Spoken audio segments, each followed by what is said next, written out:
अस्सलाम वालेकुम, it's Salal Shabir and welcome to top earning with search engine optimization training. जैसा कि मैं आपको वेबमास्टर टूल के बारे में बता रहा था कि गूगल वेबमास्टर टूल हमारी किस तरह से हेल्प करता है। लास्ट वीडियो लेक्चर्स में हम लोगों ने अपनी वेबसाइट जो है वो गूगल वेबमास्टर टूल के अंदर हम लोगों ने ऐड की, वेरीफाई की, किस तरह से वेरीफाई करनी ये भी मैंने आपको बताया। प्रैक्टिकली सारी चीज़ें मैंने आपको दिखाई। अब गूगल वेबमास्टर टूल से हमें डिफरेंट तरह की हम रिपोर्ट्स ले सकते हैं। उसके अलावा हम लोग इसे डिफरेंट तरह की हमें जो है काफ़ी हेल्प मिलती है। Google webmaster tool basically Google अपने वेबमास्टर्स को हेल्प करने के लिए बनाई गई है। अब देखें कि ये फ्री टूल है जो कि हम लोग यूज़ करते हैं। किस तरह से साइन अप करना है मैं आपको पहले बता चुका हूँ। अब देखें कि हम लोगों ने अपनी साइट यहाँ से कर लीजिए गूगल वेबमास्टर टूल के अंदर। साइट मैप हम लोगों ने ऐड किया था। साइट मैप ये देखें कि ऐड किया हम लोगों ने। इसके अंदर अब हमारे जो 9 यूआरएल्स थे, क्योंकि हम लोगों ने सिर्फ कुछ पेजेस ऐड किए थे अपने वेबसाइट के अंदर। कुछ पेजेस बनाए थे, कॉन्टैक्ट अस वगैरह इस तरह के पेजेस हम लोगों ने बनाए थे।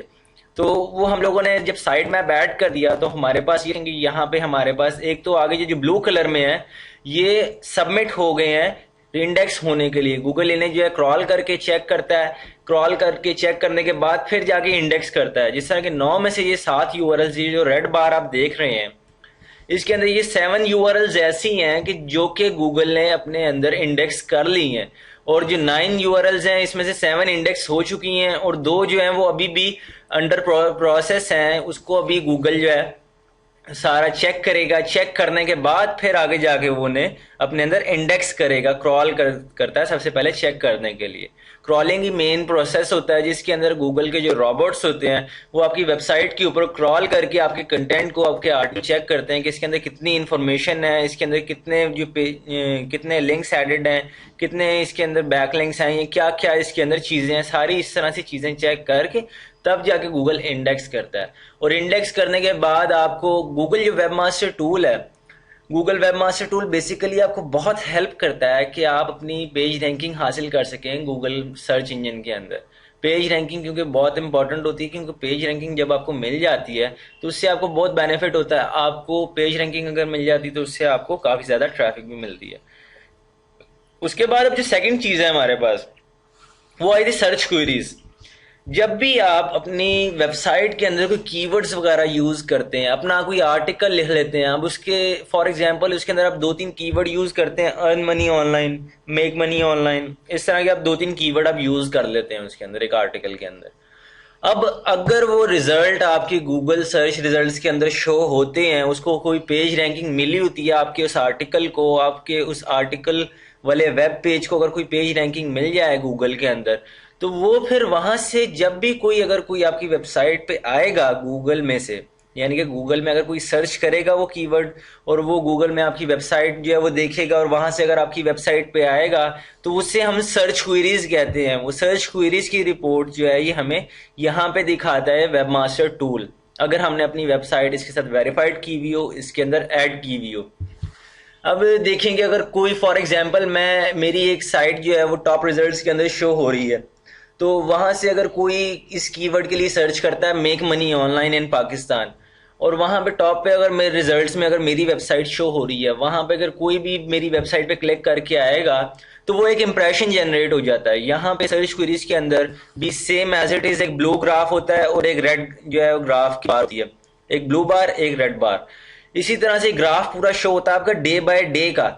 अब डे बाय डे में क्या होता है जी कि इंप्रेशंस हम किसे कहते हैं? इंप्रेशंस बेसिकली ये होते हैं कि जब भी कोई वहां से क्लिक करके आपकी वेबसाइट के ऊपर आता है तो वो मतलब कि एक इंप्रेशन जनरेट हो गया। अगर आपकी वेबसाइट पे वो आ गया, ठीक है जी, आपकी वेबसाइट पे सारा वो कंटेंट देख रहा है, उसके एड्स भी शो हो रहे हैं आपकी वेबसाइट के ऊपर, उसके बाद वो आपका एक इम्प्रेशन कहलाता है। उसके अलावा अगर आपकी वेबसाइट पे वहीं से आके एक इम्प्रेशन भी जनरेट हो गया, उसके बाद आपकी वेबसाइट पे कोई और वेब पेज वो ओपन करता है यूजर या व्यूअर जो क्वेरी करता है गूगल में, तो अगर वो कोई और आपकी वेबसाइट पे लिंक क्लिक करता है तो वो आपका क्लिक जनरेट हो जाता है। क्लिक की कुछ ज्यादा अमाउंट होती है, ये आगे हम देखेंगे सारी तफसील से कि किस किस तरह से होती है। सर्च क्वेरीज के अंदर बेसिकली आपको ये शो होता है कि आपको सर्च इंजन से कितनी ट्रैफिक आई, कितने इंप्रेशन आए, कितने क्लिक आए। ये बहुत इंपॉर्टेंट होती है आपके एनालिसिस के लिए, आपकी वेबसाइट के लिए, क्योंकि अगर आप देखें कि आपने कोई भी कीवर्ड्स अपने आर्टिकल या अपनी पोस्ट के अंदर यूज किए हुए हैं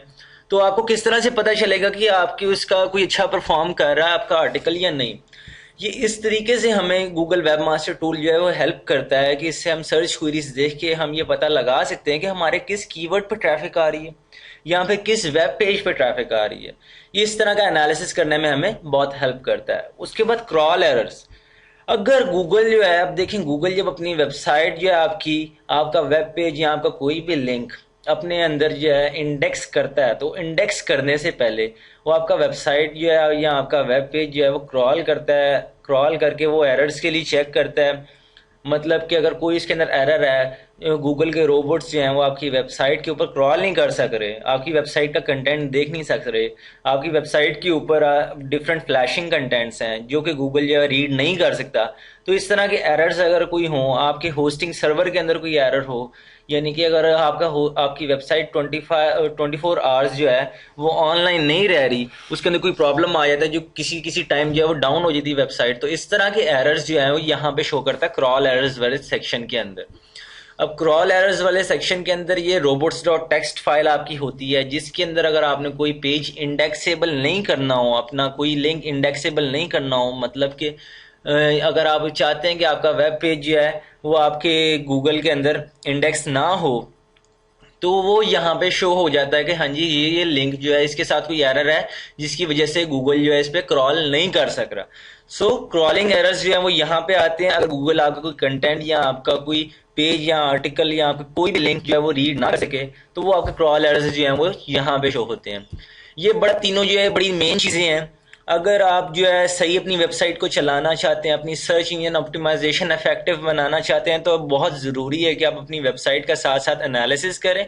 जो आपको कोई रिपोर्ट वगैरह यहाँ पे मिलती है तो उसके मुताबिक अपनी वेबसाइट पे साथ साथ चेंजिंग करें। फॉर एग्जांपल अगर आपके पास एक कीवर्ड के लिए ट्रैफिक नहीं आ रही, उस कीवर्ड का कोई फायदा ही नहीं हो रहा, तो आप कीवर्ड चेंज करें, उसकी सर्च इंजन ऑप्टिमाइजेशन जो है वो दोबारा से करें सारी, ताकि और बेहतर आपकी वेबसाइट या आपका वेब पेज जो है वो परफॉर्म कर सके।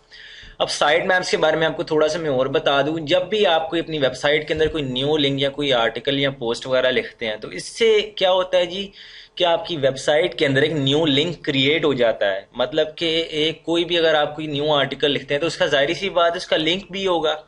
अब उसका लिंक अगर होता है तो अगर वो देखें आपकी वेबसाइट या आपका पोस्ट जो है वो नई लिंक क्रिएट कर देती है, और जब नए लिंक क्रिएट करती है तो उससे क्या होता है कि आपका जो गूगल एक्सएमएल साइट मैप का जो आपने प्लग इन किया था अपनी वेबसाइट के अंदर, उससे वो automatically Google XML site map में भी अपडेट हो जाता है। और जब उसमें अपडेट होता है तो आपका यहाँ पे गूगल वेब मास्टर टूल में भी ऑटोमेटिकली अपडेट हो जाता है। इसके लिए आपको कुछ भी करने की ज़रूरत नहीं पड़ती। सबसे बड़ा फ़ायदा हमें गूगल एक्सएमएल साइट मैप का यही होता है। और यहाँ पे जब हम साइट मैप ऐड कर देते हैं, साइट मैप ऐड करने का तरीका मैं आपको ऑलरेडी बता चुका हूँ। जब ऐड कर देते हैं तो हमें फिर कोई जो है टेंशन लेने की ज़रूरत नहीं है इस चीज़ की कि हमें कोई यहाँ पे लिंक ऐड करना पड़ेगा, क्योंकि ये ऑटोमेटिकली प्रोसेस होता है सारा। इस तरह से आपको Google web master tool work करते हैं। देखिए यहाँ पे न्यू एंड इम्पोर्टेंट है।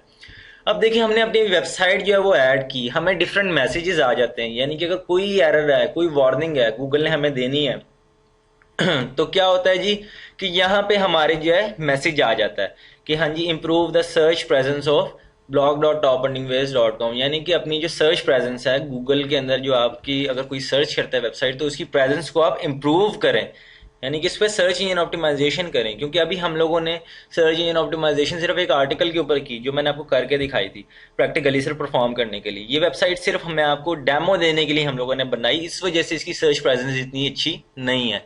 आप अपनी पूरी इस तरह से एनालिसिस करके फिर सारा काम करेंगे। अगर आप फॉर एग्जाम्पल आपके साइट मैप, आपके लिंक्स के अंदर कोई एरर है, यानी कि अगर आप कोई गूगल उसे इंडेक्स नहीं कर पा रहा, तो वो यहाँ पे आपके साइट मैप्स वाले सेक्शन में यहाँ पे आपको जो है आगे वार्निंग वाले सेक्शन में भी शो हो जाता है।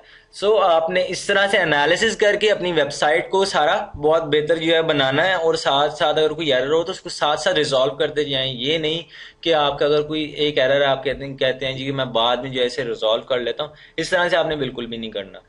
ओके जी, thank you for watching this video. अल्लाह हाफिज़। बाकी हम नेक्स्ट वीडियो लेक्चर्स में डिस्कस करते हैं।